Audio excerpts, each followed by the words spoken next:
तो जैसे आपने अभी बताया था कि यहाँ पे सुभाष चंद्र बोस की मूर्ति है, तो ये यहाँ पे क्यों है, मतलब क्यों बनाई गई है? देखिए, जब भारत आज़ाद हुआ तो एक पहली डिमांड ये हुई कि यहाँ पर जॉर्ज फिफ्थ की मूर्ति थी 1936 में जो लगा दी गई थी। तो बहुत सारे भारतीयों की ये डिमांड थी कि ये अंग्रेज़ों का एक सिंबल है जिसे हटाया जाना चाहिए। लेकिन जब ये मूर्ति 1958 में हटा दी गई, उसके बाद ये डिमांड शुरू हुई कि यहाँ पर किसी और की मूर्ति, किसी भारतीय की मूर्ति होनी चाहिए। लेकिन ये एक वॉर मेमोरियल है, तो ऐसे में गांधी जी जो कि अहिंसा के प्रतीक हैं, उनका तो कोई लॉजिक नहीं बनता है।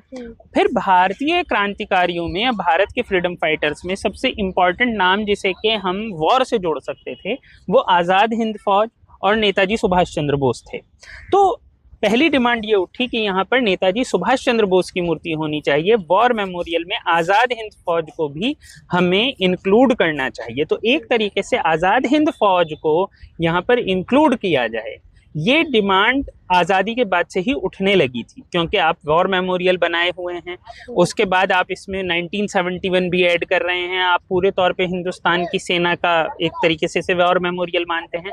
तो ऐसे में आज़ाद हिंद फौज जिसने अंग्रेज़ों के खिलाफ जंग करी, जिस फौज ने, उसका नाम यहाँ क्यों ना हो। तो इसलिए ये डिमांड थी जो 2022 में जाकर पूरी हुई, जब यहाँ पर मोदी जी ने इस स्टैचू को अनवील करा।